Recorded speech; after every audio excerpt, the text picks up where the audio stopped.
Alright guys, so I got everything rearranged in the garage and got the hard top moved over. I got the four-door body back in here out of the elements because springtime's coming, so we're going to get a lot of rain. We've been getting a lot of rain already, you know what I mean? I think it's supposed to rain tomorrow if I remember right. But I got it back in here. I'm kind of going over it, you know, trying to figure out where I was when I stopped. And it looks like I've done a whole heck of a lot of work to this car. A whole lot of work to this car. The body work, everything is 80'd. A lot of it's not even sanded yet. Like I got a lot of filler that I put on and never sanded it. So anyway, it's 80 grit. Then I have to go back over it with 120, so a lot more of it's gonna come off. So I'm pretty excited. I do remember at the end I did some work on the rocker. I actually replaced a section of the rocker because it had a big crushed in spot in it, and I happened to have an old rocker here, so I cut a section out and replaced it, but welded it in. But anyway, these rockers on these 55s are always wavy and ripply anyway, especially at the back where they meet up to the quarter panel. But anyway, I wanted that pretty straight on the car. So I ended up wiping the whole thing and started blocking it, and then had to add a little bit more filler, and then I never have sanded it off some more. But it's not covered in rust like you would think. It'd be a lot more rusty than that, being left outside in raw metal mostly, but I guess having that cover on really helped. I know it's got oxidation on it, but I'm going to go over the entire car with a cut brush, a nylon cut brush, and then I've got some nylon brush attachments for a drill so I can get down here in all these little hard to reach areas. But then I'll go over it with 80 grit by hand and just kind of work it over, just kind of make sure it's good to go, you know what I mean? But this thing is really not that far away from primer, and I am pretty excited. Alright guys, it's a little cold out here today. See your breath a little bit, so I'm bundling up, and I'm sure I'm going to be unbundling pretty soon. So what I've got here is, this is just a regular variable speed buffer. This is a nylon cut brush, and this is, I don't have a part number for you. If you go to eBay and put in 5.5 inch nylon cut brush, it'll come up. You can find them all day long on there. Anyway, I think they're around 30 bucks, I think, for one. Anyway, it's nylon bristles, and this is what, when you take your pickup to a bedliner shop to get a spray-in bedliner done, this is what they use on the bed to sand the paint down for adhesion. These work really nice. Now you're not going to take, you know, paint, factory paint on a car and take it all the way down with this. You probably could if you spend enough time on it. I mean, it will go to bare metal if you stay in a spot long enough, but I wouldn't recommend using it for an entire car to take it to bare metal because it'd take forever. But anyway, in this car's case, I have already stripped it down and started the bodywork process. The car has set like this for months, probably since last summer. And I never did primer it, so it's got surface rust on it. So this will clean that metal up really, really quick. The problem is this is real heavy, so I'm going to have my arthritis fired up. Tomorrow's probably going to be a pretty rough day for me, and tomorrow is Starbridge Car Show in Tulsa. It's Saturday when I'm going, so I'm probably going to be a little sore tomorrow. Probably have to take a little Tylenol or something. But anyway, I'm going to go ahead and go after this thing, and I'm going to get it all cleaned down, and then there will be areas that I can't get in there with this. And I've got one like this. It's just a regular round style for a drill, a small one. That's the one I'll use up in the hard to reach areas and the little jams and window channels and all that kind of stuff. But this does not take very long, which the car's not in that bad a shape. I mean, I don't see a whole lot of rust on it visually, but there's oxidation on it, I promise you, from moisture and stuff. So anyway, I'm going to clean this thing down, and I'm basically on this four-door, I'm just on the road to get paint on it. That's it, or at least primer, we'll say.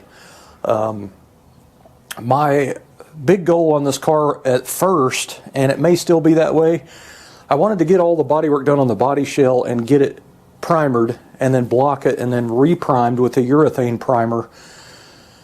And then I wanted to tape off the front area of the car and paint firewall, forward jambs, hinges, and dash in one whack. And then at that point I can go ahead and paint the engine and everything and put it in the car, and I could go ahead and wire the starting and charging system on the car. And once I bolt the master cylinder on it and build the front forward brake line system, put fluid in it and bleed it, the car would actually be movable. I could drive it around on a bucket or something, you know, in and out of the garage or whatever I need to do, turn it around or whatever.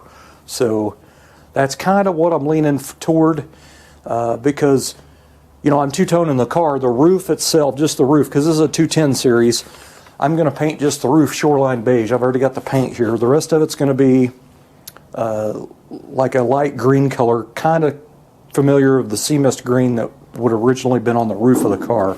This car was Neptune green and sea mist green, so I'm not big on the Neptune. It's not bad, it's just not what I want. I want the pale green with the beige for a two-tone. It's a little different, you know what I mean? But anyway, to two-tone break the car on the roof, originally these cars just had a tape line, and I've got the Bel Air A-pillar stainless for this, so I can hide my tape line under here, and it's a perfect break for that two-tone. So I can break my two-tone up in this, up in here, which actually there's a seam right here where this B-pillar's put in here, and that's probably what I'll tape on and just paint this whole piece right here all the green. Now down here where the cowl is actually welded to the rocker, it's overlapped on the rocker, so I've got a seam there and a seam all the way down, so I have a tape break that won't be noticeable. So that's why I'm thinking I can paint the whole forward section of the car in one whack. And then when I go back to paint the car, I can just tape off the jamb and the firewall and the dash and stuff, and then just go after it. So anyway, I'm going to get started. This is not going to take long at all, and I forgot to bring my stool out here to do the roof. Dang it. Oh well. There's plenty of stuff I can get to down here, though. Too much.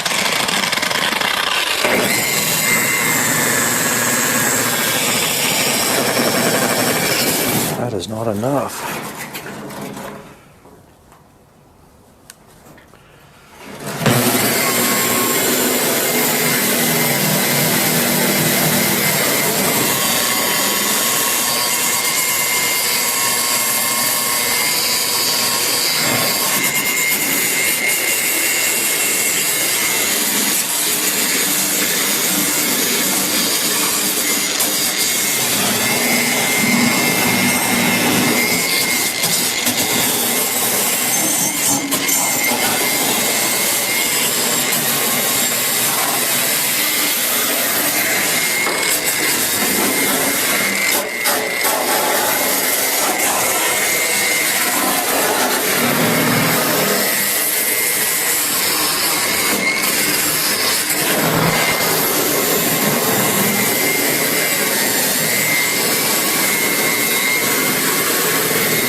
All right, well, I worked about, I'd say about 20 minutes maybe on it. I've got, which I need to pull the engine and trans back out to work on the firewall to get it cleaned up. But I've got all of the side of the cowl, the jamb, the top of the dash, half of the top of the dash. I pretty much cut the car down the middle and got half of this side. All of the jamb is done, all the rockers done, this quarter's done. I got the whole channel for around the back window. I got this rear channel back here across the top of the quarter, all this back here. So now I've got to finish the other half of the car with the cut brush. And then at that point, I'm going to get the 80 grit on my little electric DA. I got a new box of discs for that. And I'm pretty much going to go over everything pretty good, just to further ensure I didn't miss anything, you know what I mean? And then after that, it'll be on to, I may go ahead and do some blasting. I got another bag of media. I've got to blast this trunk channel back here. It's got some pretty rough, rusty area in here. It's nothing's through and nothing severely pitted, but it is looking pretty rough, and that cut brush wouldn't cut it. So I'm going to blast that rear channel. I need to blast this bumper pocket back here, and then I need to blast the channel down in here again. I'd already done it once, but I was out of media, and it was just kind of spitting, so I didn't quite get it very good. But anyway, and then I'm going to get that little channel there where the rubber seal goes in, and then it should be pretty good to go. But that's pretty cool, man. It's cleaning it up pretty good, and then from now on, it'll be in the garage till it gets primer on it. Going around the car and sanding everything, I forgot about how much work I'd actually done to the car. I've done a lot of stuff to this thing, man. A lot of work. There's a lot further to go, but you know, some of the hard work is already out of the way, and I'll take that all day long. Tomorrow's car show day, so I'll be in Tulsa tomorrow at Daryl Starbird's car show. Pretty excited about that. Going to be videoing a bunch of cars, so you guys will probably get videos maybe Sunday night or Monday. It depends on how much I video. There may be part 1, part 2, part 3, and so on. But anyway, if any of you guys are at the show, I'll see you tomorrow. Thanks for watching.